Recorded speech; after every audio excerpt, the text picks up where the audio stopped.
Moose, and I'm an addict. Hey, Moose. What's up, guys? And gals. Welcome to the Dank Recovery Podcast. Today, my guest is my lovely wife, Ashlie. Hey, Ashlie. Hey, Ashlie, alcoholic. Glad you're here today.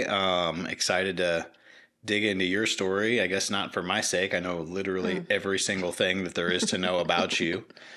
We've actually tried multiple times to share with each other things that maybe no one else knows, but didn't I hit you with one the other day? You did. What was it? I don't know. It was really special, though. Was it? I don't know. I've never told anyone about this before. It's a girlfriend whose name you've never heard. Another girlfriend. Yeah, I can't go a day without bringing one of those up. That reminds me of great driving with Gracie. That's our daughter. She's 8. She's like, Daddy, you've had so many girlfriends. You get girlfriends so easily. And I was like, you hear that? Better watch yourself. So, Ashlie, I just, obviously I love you. I love you too. And I just thought, what a good opportunity it would be. Someone I'm so comfortable with, do an episode of this podcast to get into just recovery, what it's looked like for you, what it's looked like for us, what's kind of helped you get to where you're at, because you have a crazy story. You have how long sober? 10 years. 10 years, you say?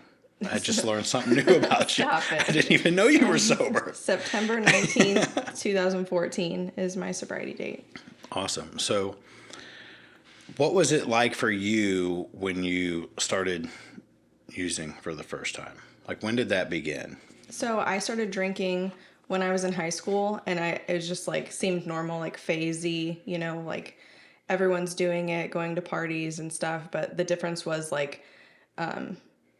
I wanted to drink all the time as soon as I drank. I felt comfortable in my skin, which prior to drinking I did not.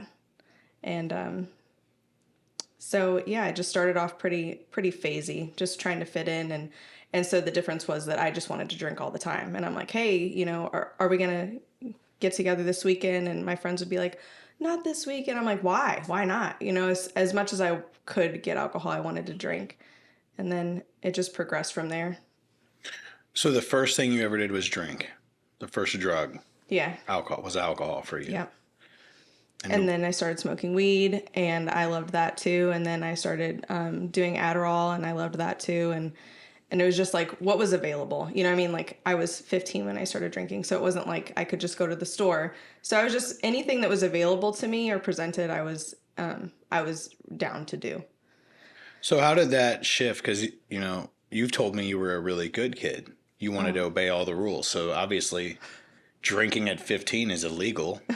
So now you went from being a good kid to a criminal overnight. What was the turning point? So I really was a good kid. I was a mathlete. I would spend my weekends going to math competitions, and I was a cheerleader, and I had a really good head on my shoulders, and I really don't know. I don't know what happened, honestly. North County. Maybe. Yeah. Environmental. My mom was working all the time, and I just found, I don't know, solace in friends and just doing that. I wanted to fit in with people, really. I was just trying to make friends and fit in. Was it at a party? That I first drank? Yeah. Like a big party? I mean, I don't know. Who invited you? Who invited? Now I'm the dad. Who invited you to this party? I really don't know. I don't know. You got to pick better friends. Getting better. So you don't remember how you ended up there? I don't know the logistics of it, but it was just girlfriends, and then all of a sudden, my sister, and we're just all together going to this party together, And then the first time I drank is just blackout drunk, and I woke up the next day just that I want to do that every day, I don't know. So the next day was a Saturday. Did you drink that day? No, I was pretty hungover that day, but I just wanted to. you know, as often as I could get it when I was a teenager, I was down to do it. And then, I don't know, I just started making worse and worse decisions, and shame would catch up with me when I was drinking, and I would, you know, I ended up like losing my virginity, and that was something like I had a good head on my shoulders prior to drinking. Like I really wanted to wait. I had really good intentions, and You told me you were a virgin and we got I'm just finding this out for the first time. but I wanted to wait, and I had good intentions. I remember in like high school in health class, the health teacher talked about like being a dirty piece of tape, and like when you, I don't know, when you start to have sex with people, like how it messes with your serotonin. I don't know the science behind it or anything, but basically you become a dirty piece of tape. And I remember sitting in that class being like, man, I don't want to be a dirty piece of tape. You know, I want to wait. And so when I gave my virginity, it was to somebody that like I really thought that we were going to be together forever. And then things just happened, and I started, you know, getting pretty into drinking. I don't know why this feels so weird to talk about, but just keep talking, yeah, you dirty little piece of tape. Making a bunch of bad decisions, starting to you know, like I don't know, cheat and then Cheat. Yeah. On tests. Yeah. On boys. Yeah. Cheat the law by drinking Yeah, I and mean, drunk. all the things, you know. And then just feeling like really guilty and shameful for the things that I had done. And instead of like stop doing them, just drink some more and then add, just to keep it like snowballed, you know, until I'm like feeling so guilty and shameful. And then I'm just, you know, trying to suppress. I don't know. Yeah. No, that's so when did you start smoking weed? Around the same time, like not much longer afterwards. So just like all lumped in together. So you're at another party and someone's passing some weed around? No, I was with my sister. God, it feels like an interrogation, dude. Where's your sister right now? Brittany, you got a minor to smoke weed. That is a felony. I think it was all illegal back then. But yep, it just seemed like everyone was doing it. And I mean, when you're hanging around with people that are doing it, everyone is doing it, you know? Mm-hmm. So especially in North County. Yeah. Everyone smokes weed out there. I guess Still. so. Yeah.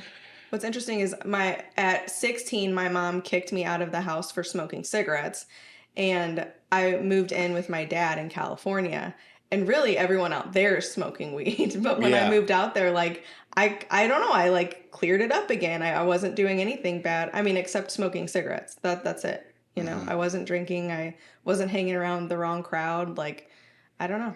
Something about North County, I guess. Yeah. California is too nice, you know. It's beautiful weather. Yeah. So.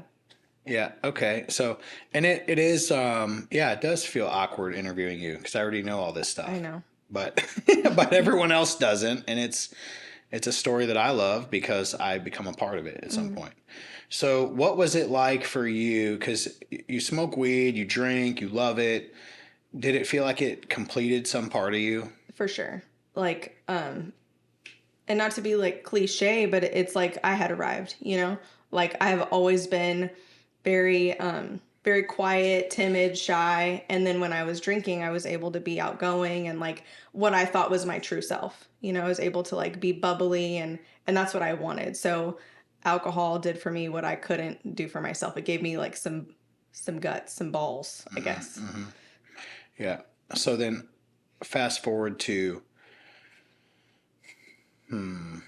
I think I had intentions. I'm sorry to cut you off, No, but you're I fine. had intentions to have a good life. I really did. My intentions were always good. And it felt phasey because by the time I was 19 and out of high school, it's like I kind of left that behind a little bit and started, you know, trying to get a good job. I got like an office job. And I mean, I didn't always do the things that I said that I was going to do, but I got a job that was good. I had insurance and I was, you know, I don't know, I made my own hours and I felt really good about myself. And then it's like there's always a guy that kind of comes in and I don't know, just kind of, I don't want to say like messes things up. Another one that's not. I didn't know this was going to be so hard for me. finding out so much. But I was 19. I started dating my boss at this good job that I had, and he was in his 30s. And I don't know. It was always a secret. Like he didn't come out to his like family, and he didn't introduce me. And we dated for a long time, and it was just always like, don't tell anybody. Don't tell anybody at the office. I was a secret to him. And sometimes I would be okay with that. Like, ooh, it's so exciting. And then other times I would be like, do you love me or not? Like, what is this? You know what I mean? And that is really weird to talk about with you. I don't know why, but so eventually one day This is very shameful. I know it is. You must feel very ashamed of yourself, right? I don't. I do, but I don't, because I know that it's all like a part, like of like how I came to be over here. But so eventually one day I came into his office, and I'm like, man, I just want to quit and become a stripper. And I was like partially joking, but like maybe, maybe I could. And he's like, yeah, that's a great idea, but you can't just be a stripper. You have to be like, you have to build a business out of the idea. So you have to have like a website, be a cam girl. You can travel and dance, and just like all these avenues.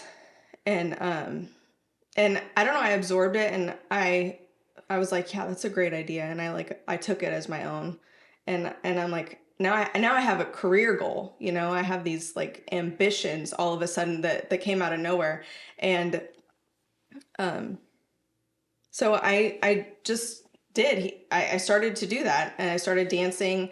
I quit that job and started dancing, and like that became like a new drug.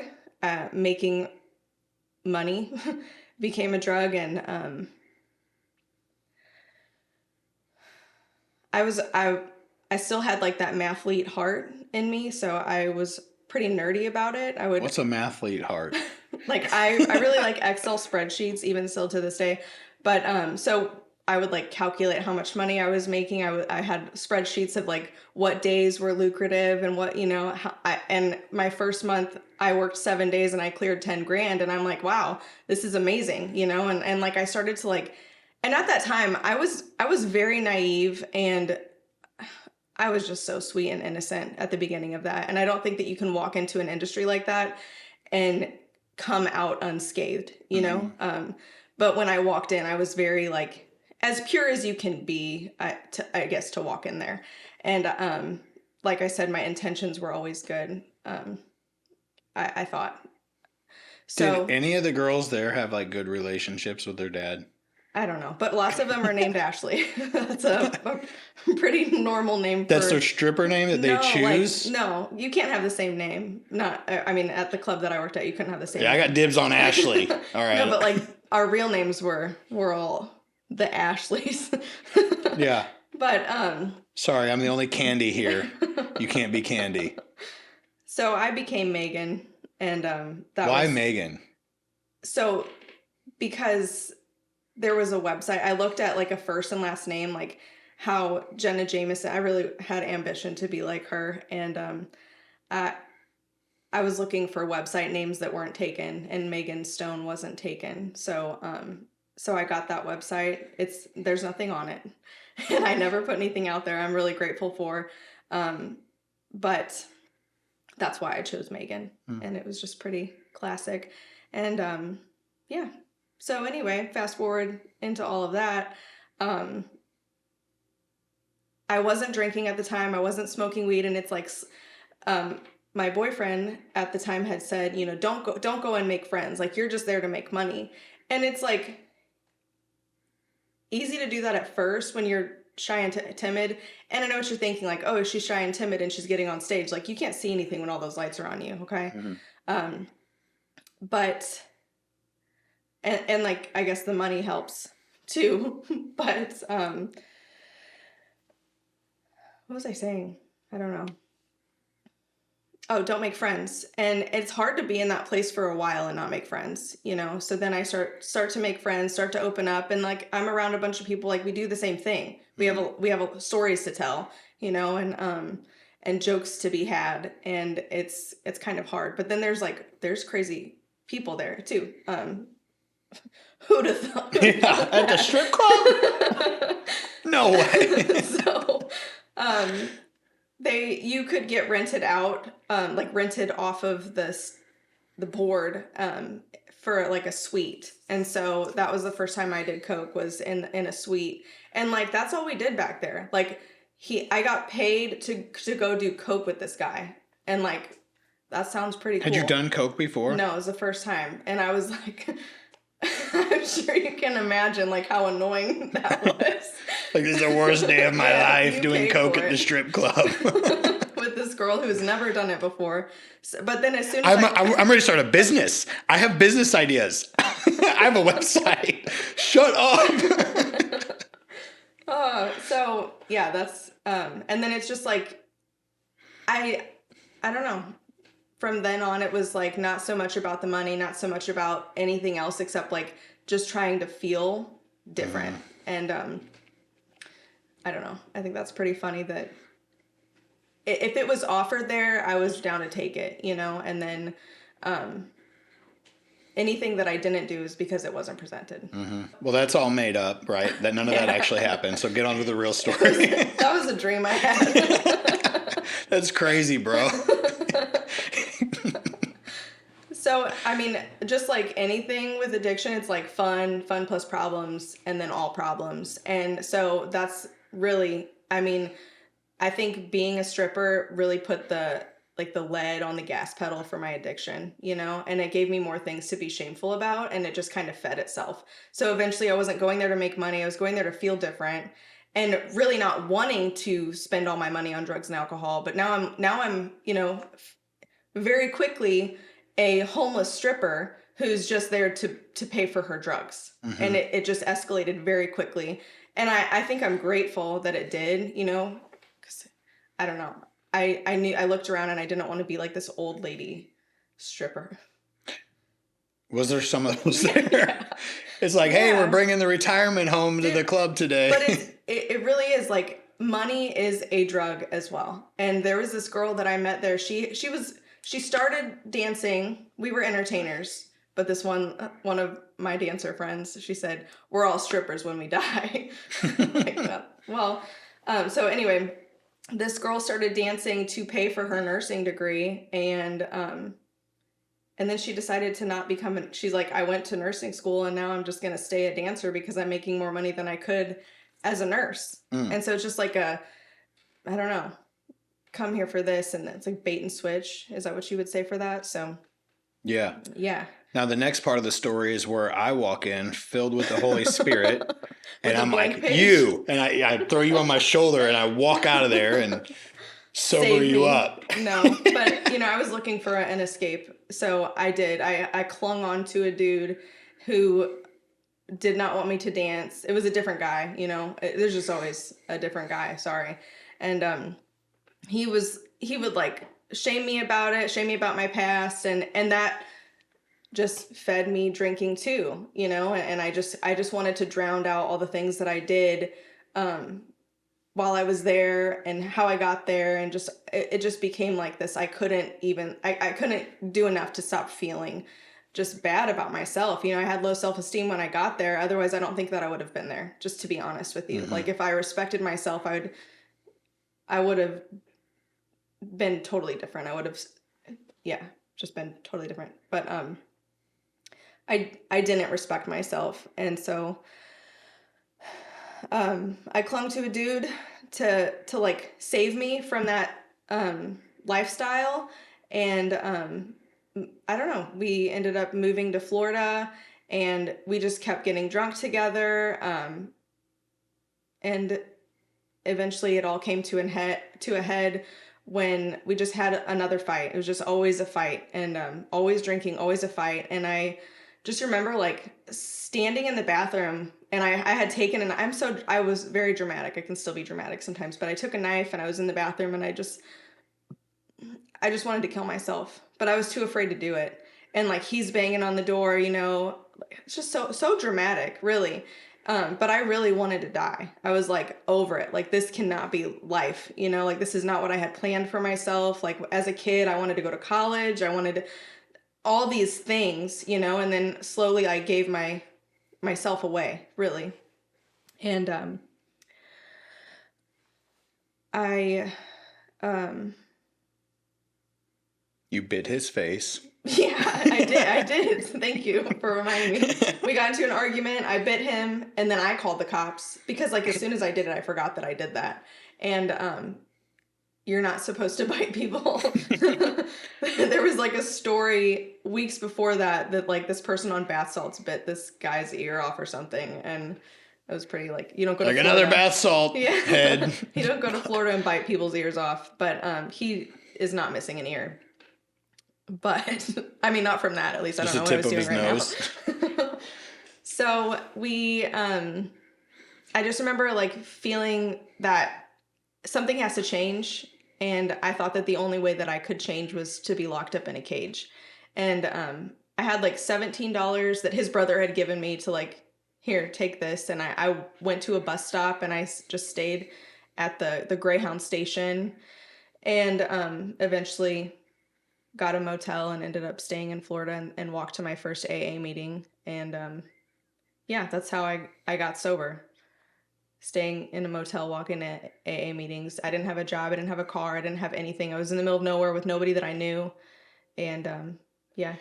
And then the women, actually my favorite part is that your aunt had been sober for like almost 30 years. Yeah, she had like 27 years at the time. And so when I called, it was my great aunt, so it was my grandma's sister. And so I had called my grandma in this like drunken slur at the bus station. And she's like, I'm like, Grandma, I bit him and I did all this. And she's like, wow, babe, it sounds like you need somebody to talk to. I'm like, yeah, Grandma, that's why I called you. And she's like, well, you should go to AA. She's like, I don't want to hear you. And I'm like, that is such a good idea. It's like that. I like took that too. I'm like, this is my idea and this is a good one. Yeah. So I found an AA meeting that I could walk to and I went there and I met this lady named Barb and Barb bought me dinner rather. And she just told me her story and she had 90 days at the time. So it wasn't like she was some AA superstar or anything. Although I think she is one now. I thought she was one back then too, but she had, you know, she didn't have like a long road ahead, behind her, whatever. So I clung to Barb and she was like my mom in this wilderness, you know, and like, it's like God's grace, God's, just like giving me exactly what I needed. And I didn't even want to admit that I needed it, or I didn't know, I don't know what was good for me at the time. And he gave me what was good for me. And, she was just so great.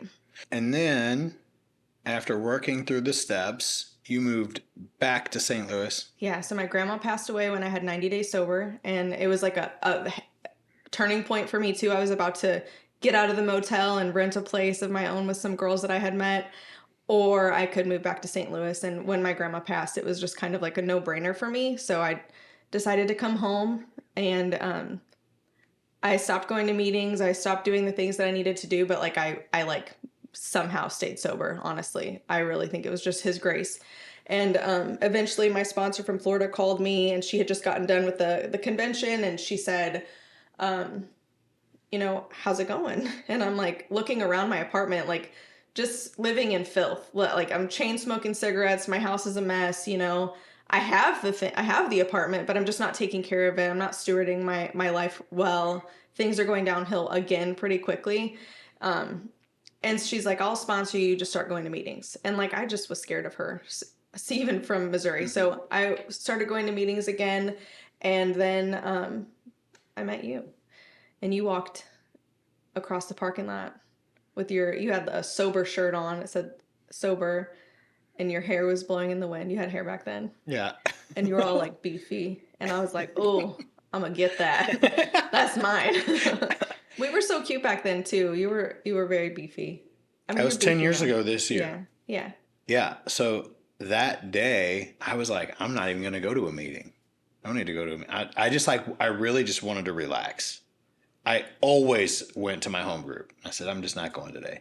I had nothing going on. And then my sponsee called me and he said, hey, will you take me to a meeting? I said, not going. He's like, please, I really need a meeting.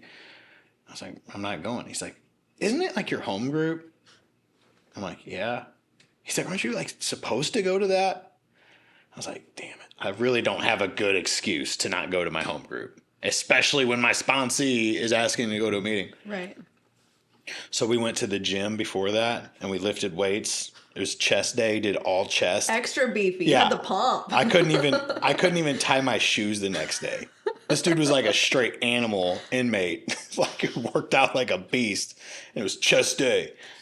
And so yeah, I was strutting across the parking lot, my chest all puffed out. I was in pain. I was actually injured. It was inflammation. And man, I thank God that he called me, because like, how lucky am I that I showed up there? It's like, you just never know who you're gonna meet. Right. I met my wife that day. I was so crazy back then. I was so sick. Oh yeah, still. and it was less than a year after my brother had died. It was like 11 months after my brother died. So I was like really sick too, like very spiritually sick. Like I did everything wrong except use. So like, I had a very easy time getting girlfriends. As Gracie would say. As my 8-year-old would say. But I was like, oh, and then I introduced myself and you said you had 11 months sober. I think I had, if we're calculating. You were coming up on 11 months. Okay, I think in my mind, I had to round up to feel more justified. Like, close to a year. We'll call it. She's coming up on 11 months. And as the story goes on, she had about a year. You had just celebrated 10 months. Yeah. Like a few days before. Yeah. But I'm like, you ever worked the steps? Or you said 10 months, and I'm thinking, call it a year. It's good. Close enough. You worked the steps? Yeah. All 12? Yeah. I'm like, oh, shoot. We got a contender here. I texted my boy during the meeting, I'm going to marry her. And he said, just don't get her pregnant. So, which you were talking. Listen, I went back and read our messages. You said, I'm having dreams about having a baby named Gracie at literally like a month into us talking. I told you I was sick. Yeah. It was crazy. So anyway. But also I do be having dreams. So there's that. Ashlie has had several dreams about people getting pregnant, and they've all been pregnant. Like, she'll tell them about the dream, and then they find out they're pregnant, like, right after, including herself. But I thought it was for somebody else, but surprise. Anyway. Yeah. So I was pregnant by, we started hanging out in August, dating, I guess, in August. And then by December 21st is when I found out that I was pregnant with Gracie. Mm-hmm. And, it was like, at a year, I barely knew myself sober. I barely knew myself. And then I start just diving into this relationship. And like that had been a pattern of mine, just like cling to a guy. And it just seemed like it was no different, And then I find myself pregnant and I'm like, man, I don't even know if I like him. There was, I know, I'm sorry.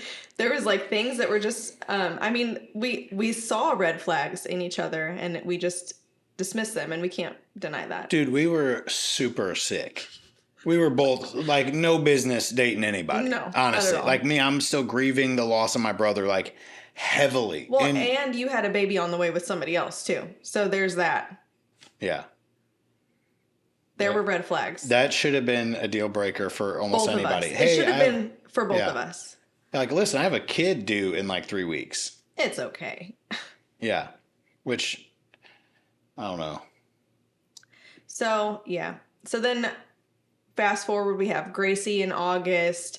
And then 6 months later, I find out I'm pregnant with Nora. And it's just like, man, I can't even like catch up to learn anything about myself. I'm like newly sober, newly pregnant, extra hormonal, dealing with all that, dealing with like my insecurities and all of the things that are rising up. And then I'm pregnant again. And then we just have these like conflicts. It's like we're never addressing them or finding solutions for them. It's just always these problems. And then we're adding children. And it was just like too much to bear. It really was. It was the worst. We're like, today we have a good marriage. I think we have a great marriage. I think so. Minus just finding out about all these boyfriends and the stripping. We'll deal with that later. But I think it's great. But like we've both said this, like who we are today would be like, dude, like if we saw ourselves, like if I was sponsoring me, I'd be like, dude, no, what are you doing? And you would say the same thing, like he is not ready. Yeah. He's got a lot to work through. Like, no way. So eventually we, everything came to a bottom again. You know, it's like, I'm over this. Like, I'm going to flip the switch on this. I hate you, actually. I hated you more. I don't think so. I did. For sure. Yeah. I was over it. I was more over it. Okay, you can have that. We'll talk about that later. But, I was planning custody agreements in my head. I had a lawyer. I was pulling out Excel spreadsheets, figuring out what days I'm going to have the girls and just how life was going to be, you know, and like how rich I was going to get off of. You're going to inherit my meme empire. No. I want half of Dank Recovery. Like, split it down the middle. Tear every meme in half. I get this half of the meme. And I think that you said we need to go to church. And I'm like, that's ridiculous. Like, I don't believe in church. So no, that's absolutely not for me. And I said, we can go to counseling. And you're like, I'm a counselor and I don't believe in counseling. So you had like humbled yourself in one of our fights and you had said something like, let's just, you know, try this. Let's give it one shot. And if it works, then, you know, great. And if not, then we can at least say that we tried everything. So we went to a few like secular counselors and then we just fought in front of them. And then eventually went to a biblical counselor. So we met in the middle. We went to biblical counseling. And that was the first time that a counselor had said, what do you love about each other? And I couldn't think of anything I loved about you. It was really hard. I mean, was I wrong? What was that for I didn't say anything when he asked me. I'm just kidding. No, but like I do want to go back just a little bit because it's just like addiction. And I did hear a counselor say this once, that two addicts trying to be in a relationship, they don't just add to each other's character defects, they multiply them. And it's harder to date someone in recovery than it is to get sober in the first place. Like when you're both in recovery, like that is probably the worst dating pool. But if it does work out, it really is beautiful. If you have a partner who's living by the same principles as you, but it's like they're also overcoming the same stuff. And like when you've been through the stuff that we've been through, like people don't realize like when you are a heroin addict or just any kind of addict, like you build like an emotional callousness where you don't deal with things the proper way. And like as a counselor, when I'd be meeting with a client and they're like, they show up in my office and they're like crying, like, oh, I'm addicted to heroin. Like my first thought was, you must not have been doing this very long. Like, what do you mean? I'm like, how long have you been using? 5 months. I'm like, yeah, I could tell. Because eventually you stop crying. Eventually you become so hardened and unable to feel that it goes away. Like you develop just an internal mechanism for just completely burying all your emotions. And like that is still a problem for me, I would say. Like not as much, but like when hard things happen, it might take me like 2 or 3 days to acknowledge like the effect of a death on my life. And even with my brother, it's just like a vault that's constantly opening back up and little parts of it will come out because I've gotten used to, like, you have to. You steal, you do so many shameful things. Eventually it's just a part of your life. You're not supposed to get used to living like that. Right. You know, but when we're going through all that, though, I had to go back to step one, but with our relationship. I'm powerless and my wife has become unmanageable. You stole that from me. Yeah. But it really was like a step one moment where it's like, dude, I don't know what to do anymore. Oh yeah. I'm trying to manage this, and we've hit rock bottom. Mm-hmm. And I actually took that to my sponsor, and I actually took it to a sponsee too. And they both said the same thing. Like, dude, in your marriage, you got to do everything that you can. We weren't married yet, but they're like, you have to do everything in your power before you hang it up. Mm. And they did say, like, marriage rules apply because you guys you live together, right. You have kids, you're a family. You don't just say no to your family. We're going to be tied together. You don't just say, I give up on my family. And that's something too, like, I came from a broken family and I didn't want that, like I had already given up all of everything else about like my dreams and ambitions. It's like, that was one thing that I knew that I did not want, but I was even willing to like succumb to that because I didn't like the way that I felt, Right. Yep. And that's just what you do. Fight or flight. Oh yeah. And I was ready to fly for sure. Just give up. Yeah. But yeah, so we went to a counselor and he made us look each other in the eyes, turn your chairs, look each other in the eyes. And I mean, I could feel. Yeah. I felt like I was mad. I'm like, I can't believe he's making us do this right now. And he's like, Ashlie, tell Tim you go first. 10 things you love about him. No, And he did not say 10. Yeah, he did. He did? Yeah. And I thought, man, thank God she has to go first. I want to hear her list before. You're gonna ditto me. Yeah, I'm going to say all this great stuff and then she's going to like undercut me. Yeah. But he made you go first. And by the end, you're like crying. And I don't think it took long, honestly. Because it's like when I start to remember that, like that was the difference between going to a regular counselor would be like, what's wrong? And then this one was like, well, what was right? Because there's a reason that you guys got together, and like trying to remember that was like, it was good. It was really good. It was really beautiful. And by the time I was done with my 10 things, I was crying too. Yeah. Like it was because we had gone so long. Like it's so easy to create a list of things that you don't like about the other person. Like a quote I read, it said, if you want love the feeling, you have to take love the action. You don't just get to have love that like, it's like, oh, well, we're out of love with each other. Well, what are you doing about it? Yeah. The little story was like, I don't love my wife anymore. Well, then go love her. Well, you don't understand. I don't love her. Well, then love her. Like, I don't think you're understanding. It's like, no, you're talking about love the feeling. I'm talking about love the action. You have to do loving things towards this person to light that fire back up. Yeah. And man, I know that I did not make it easy to love me. And, same.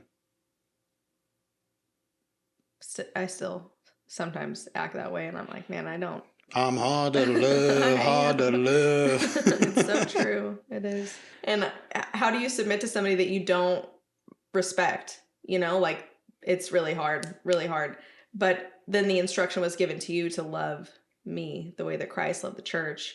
And he gave his life for the church, gave up everything, laid it all down. And it's like, well, I could submit to that. If you're going to do that, I could submit to you. But like, learning to respect you is really hard, And so those are the principles that we were given. And then some of the actual instructions, like, I was speaking to my sponsor at the time too, and she had said, every day write down 3 things that you really love about Tim. So of my own work without you present, this is something that I was doing behind the scenes. And it forced me again to keep looking at the good stuff in you, because there's good in you. And if I put on my magnifying or my binoculars to only look for the bad things, I will absolutely find them. I will always find the bad things. But if I am looking for the good things, it's like they start to grow. So that's kind of how it happened for me. And yeah. And like what you're talking about, I would say like on this space, like Dank Recovery, talking about like from a more just recovery perspective, I wouldn't typically go like Bible heavy, Yeah. But what I would say, like, this isn't normally the space that I would go with that, but it's not like I'm scared to go there, But there's a lot of people that might think, oh, wow, so she has to submit to her husband, but I will say this, like, we don't say that to each other. Right. Like, that's not something I tell you to do. Submit to your husband. Right. Like, that's something that you work out on your own terms. Yeah. That's something that you look at. It's not something I beat you over the head with. And the part where I'm called to love you as Christ loved the church, that's something that I work out on my own terms. Right. And it really is like it's an act of humility. You know, I let that be my guide. Like, okay, my wife's complaining at me. Like, can I be humble enough to not let that ruin our day? Do I have to argue with her because you're having a bad day? It's like, no, I don't have to do that. Right. You know? I think that, like, our society has taken words and skewed them to, like, submit. Like, nobody likes to hear that. I think especially women, and especially today, like, it's just it's not something that you really want to talk about or even want to do or anything. But, like, the way that our pastor had explained it was that the husband is the CEO, and a good CEO takes all of his decision making to the board. He, like, talks about it first, and I would be the board and you would be the CEO. And, like, just like I would submit to the leadership of my job, we submit to the leadership of our country. You know, like, do we? But, you know, like, there is authority above us, and I know that even that word is kind of, like, tainted a little bit, but, like, we talk about surrendering too. Like, there's freedom in being able to submit to your husband. And I don't know, I guess I could talk about it a lot, honestly. Like, there's benefits to it. And, like, the weight that you carry as the husband, like, I don't want to have to carry it. It's a blessing to be, like, under somebody that is, and not to say that I'm, like, under you and I'm lesser than, but, like, I have protection because I've submitted, you know, like, I don't know, just like a union, right? Yeah. Like, I'm in that union for protection. So I'm in this union and I receive protection when I do my part, but I got to stay in my lane and worry about what I'm doing. Am I respecting you? Is it something, you know, like, it's going to matter in a year that what I'm nagging you about or whatever, you know? So there's still work to be done. And so we had tried to get married after this had happened. So it turns out the counseling that we were in was premarital counseling. It's like the pastor just took it upon himself to put us in that. And so we had already been engaged. And I think before counseling, there was always this idea that I could leave, you know, and the pastor was just like, you got to stomp that out.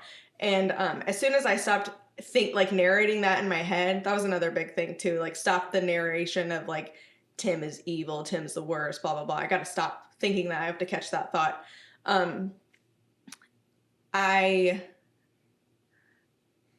We had been engaged, and then we had set up a date. You know, we decided that we were going to do that, and it was exciting and fun, and then our venue flooded and we couldn't get married. And so we kept pushing it off, and then the world shut down in 2020, and we ended up getting married just randomly at church one day. I don't know if you want to add anything else to like falling back in love, but I just know that, like,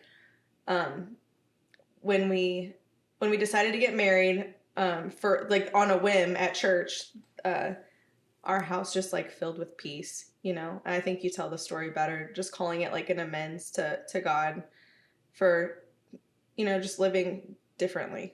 I don't know. Yep. Yeah.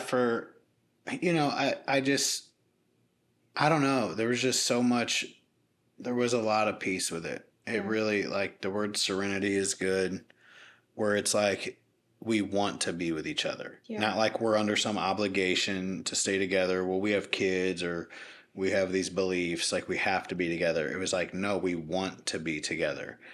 And it really, it's a hard thing. Like, anyone can be guilty of this. Like, in your head, there becomes this narrative. And, like, what is the narrative? She's a brat. She's a brat. She's nagging. She's ungrateful. I work so hard. She doesn't care. And then you walk in and you might be in a great mood. And I'm just like, look at her. All walking around all smug like a bed bug. And it's like, and And then and then you're like, what? Like, nothing. What? What's that look on your face? Right. I don't have a look on my face. What are you talking about? Dude, you just need to get over it. Like, then it just starts. Yeah. And it's like, that's the thing is like in the 10th step, it talks about continuing to take inventory. Like, what thoughts am I entertaining all throughout the day? Am I sitting here thinking about what a bad person my wife is? Because honestly, anyone can make a list about any person that they want. You could find a list to complain about. Or I could start to rehearse the good things about you, you know, and talk about in my head what I'm grateful for. It's so true. In AA, we talk about like playing the tape forward if you're going to use, you know, and just like playing, there's a constant tape playing in my head. And like, I have to stop it. Like, I may not be in charge of the things that are coming into my mind, like the thoughts that I'm having, but I definitely have the choice right now to catch those thoughts and throw them away, you know, or decide what I'm going to do with those thoughts. And like, I can change them, and I should most of the time, you know? Yeah. It gets easier, like, as you practice it. It's like a muscle. Yeah. But I definitely had some pretty terrible tapes of you. No. Not me. Yeah. I'm perfect. No, I've said this before, like, we've had Eminem and Kim moments. Oh, like, gosh. Not in written. I shouldn't say that. Not actually. Right. There's never actually been any, like, physical violence Right. or anything malicious. You know, just really, it's just the most petty stuff. Yeah. It's just like hurt, just like piled up on top of hurt, you know? And it's like when you come from, you know, pretty sick backgrounds, sick ways of dealing with things, like we don't know how to handle stuff. We don't know how to like regulate our emotions or like respond rather than react. And like you said, like, if you want to figure out what your character defects are, the best way to do that is to get into a relationship, because they're glaring. And for some reason, it's really easy for me to look at you and see your character defects rather than look at mine. You know, like I see yours first before I see mine, you know, but then it's like, I have to be willing to be honest with myself and work on myself. Otherwise it's not going to work. Like if I'm not bringing the best version of myself to our relationship, like it's not going to work. It really does take two. And like, you have to do the same thing, you know? Yeah. And so what do you think has been working for this relationship? Like from your side? Like what do you do that's worked? I think that the best thing that I could do is stop focusing on what you're doing and focus on what I'm doing. And not in a disrespectful way, but like just working on myself, trying to better myself, trying to like, I don't know, do the things that I'm supposed to do and think less about what you're not doing. Yeah, that's good, because that's what I think about a lot too, is like if I'm feeling insecure or like extra resentful or angry, it's typically because I don't feel good about myself. Right. And now you're poking that somehow, you know, like, it's your fault that I don't feel better. And it's like, no, it's my fault I don't feel better. And it's like, what do I need to do to like myself more? Right. And then I won't have so much time to think about what's wrong with us. But something that I've found that's very secure is that like our relationship is secure. We've come to the agreement that like whatever is going to happen, like we're staying together. We're going to figure it out. And like, man, that's all the difference, because like I know that I can trust you. I can trust that like if I mess up, you're not going to be like, well, peace out. You know, like you're not going to give up on me. And like likewise, you know, and I might have like a bad moment with you or get angry at you or, you know, mess up. But like at the end of the day, it's like we might fight, but let's just hurry up and get to the solution. We're forced to look at each other and find the solution. And it's kind of taken that fight or flight away from me. Like I will fight for us. And I know that you'll do the same. So it's I might wait a few hours. Yeah. But I'm not ready to fight right now. Right. I'm pretty upset. But yeah, it is true. Like everyone wants to be that old couple sitting on a bench feeding ducks. But it's like, you know what that old couple's been through to get there? Like they had to fight through some stuff. Yeah. They had to not, you know, they had to get it in their head that like we're in this for the long haul. Right. Like, you are just gonna piss off your spouse at some point. And there's this, like, if we dip out on each other, we're gonna have to figure it out with somebody else. Like, Same issues. And maybe different or worse, like, I don't know. Yeah. The dating pool is very interesting. The dating pool has pee in it. And poo. What's that from? Yeah, it's true. And so I'd rather, like, we've got a whole legacy, So, yeah. So basically, so here's another thing. You've basically been pregnant our whole relationship. Right. Pretty much. We have or 4 breastfeeding. kids. So, like, there's hormones there, like, we can't discount that those are real. We have 4 kids. None of them have seen us use. They love sobriety too. They do. I buy my daughter Gracie a sobriety coin on her birthday. Per her request. Yeah. She likes getting a sobriety coin for her birthday. Being sober is cool. Yeah. She's like, I have 8 years sober, Dad. Mm-hmm. It's like, yeah, you're 8 years old. You've never had a drink. Right. Which I couldn't say that when I was 8. I had already been drunk and used drugs at that point, which is crazy to think. It's funny, but it's not. Just thinking about Gracie. Mm. And that's another thing, though, too, is like just thinking about living a life for God, living a life rooted in spiritual principles and like what that's given us. And like, I think about our kids' lives and I think about my life and like, I'll be moved to tears sometimes. Mm-hmm. Like, I remember when Gracie was 5 and me thinking, what was it like for me when I was 5? And I had already been through so much stuff. I don't want to tell anyone else's stories, but it's just like, just so much. Like, I just remember waking up in the middle of the night and not knowing where my parents are. Yeah. Man, I think about that with Trey too. I think like with Gracie and Nora, it was like us learning, like we're brand new, like, and we're not doing things. I don't know. We still have spiritual principles, but like, I feel like maybe as I age or the more kids we have, I just become a better mom. And like, I think about Trey, like he can't even sleep through the night without one of us, and like how we get to just be there for him and like how he's living, it's like us reparenting ourselves through our kids. It really is, you know? And, I get to play with Legos again. I get to clean up Legos. So for you, Ashlie, what's like been the biggest difference between you using and you today? Man, I just feel like a different person, really, and I don't know. It's funny because I tell people like, here's do you know my wife used to be a stripper? Actually, I've never said that because I just found out today during this podcast. They're like, actually, I don't say it a lot, but if I did, they're like, shut up. Like, they think you've been like basically a nun most of your life. Like, because you're just, when I hear these stories, it's like, I don't know that person. You are a radically different person. Like, you're like a Pinterest mom, That's so sweet. That's so kind. You're at the farmer's market selling cream pies. Slanging cream pies. Yeah. Literally oatmeal cream pies, in case you're thinking we're back on the other topics. Yeah.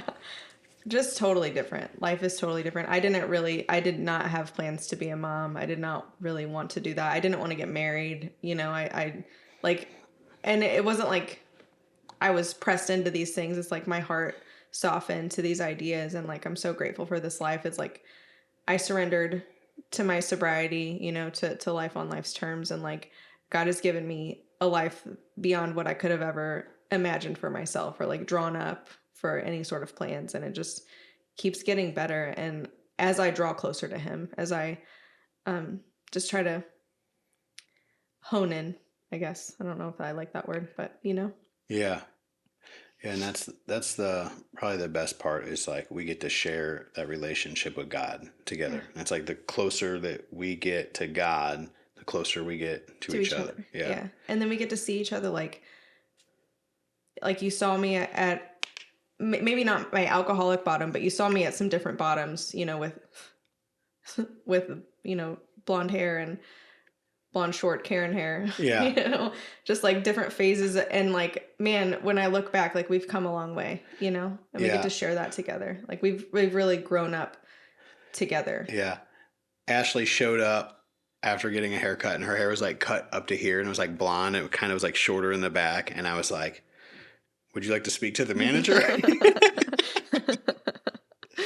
And still when I see those pictures, like that was like the worst time in our relationship. But it's like, I don't know, it really is it's like every area of my life that I practice spiritual principles in, it gets better. Like every single area, including our marriage. And it's just like anyone that's struggling, I love recovery, helping people in recovery, but I like really have a heart for like couples that are struggling, that are going through recovery too. Cause I'm like, dude, this is fixable. And it's not say stay with someone who's going to beat you, right? You know, but it's like, no, fight through the emotional stuff, because you can get back, you can have a happy marriage. And we've seen it over and over with couples that we've mentored. And I mean, there's going to be emotional stuff anywhere, you know, but like, man, it's so good. It's always the stuff that I don't want to do. And then it's like, it's so good for us. Remember when we went to that couples in recovery meeting? Yeah. Like one of my favorite moments there was like, we had argued all the way to the meeting. Like, I mean, flaming mad. This was years ago. This is actually before we were married. And it just felt like so hopeless. And this older couple that was like super spiritual, super peaceful looking. They look like straight up hippies. Super zen. But they were, no, not the couples cheering. It was a different couple. They look like just a normal grandma and grandpa. Okay. Like knitted sweaters. And they're like, yeah, so anyway, we fought all the way here tonight. And I just felt like we can make it. Yeah. We can make it. And it really takes people just being honest about this stuff. Like couples go through things. Couples have arguments. Like what do you do to be reconciled? Do you pursue reconciliation? But I mean, also like in my addiction, I thought that I was alone. I was isolated. I was the only person that had ever done any of these things or had these thoughts or whatever.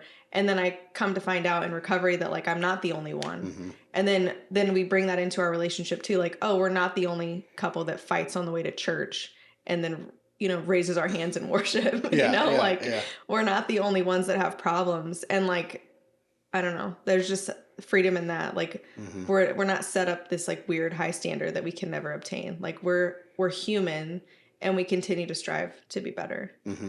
It's good. So I love your story. I love our story. It's my favorite too. My favorite. Not my story, but our story. I love your story because I'm in it. I'm your sponsor. I sponsor Ashlie. No, I'm just kidding. But no, I love your story. And so I guess, you know, to kind of close, if someone is struggling, what's your advice to them? Like, what would you tell them? What kind of wisdom do you have for them? Someone trying to get sober, someone struggling in their recovery. I don't know. I think that like it would just be best to surrender, you know? I think that, and that's like the hardest thing to do is just like give up, you know? Yeah. Give up fighting. Yeah. That's like been a theme. I know. And I don't mean to steal it from like anything, but I think it's a great true. theme. Like when we're fighting, my first thought is, dude, what do I win? Right. This is a hot dog eating competition. And I'm just going to be able to eat more hot dogs if I win. You know?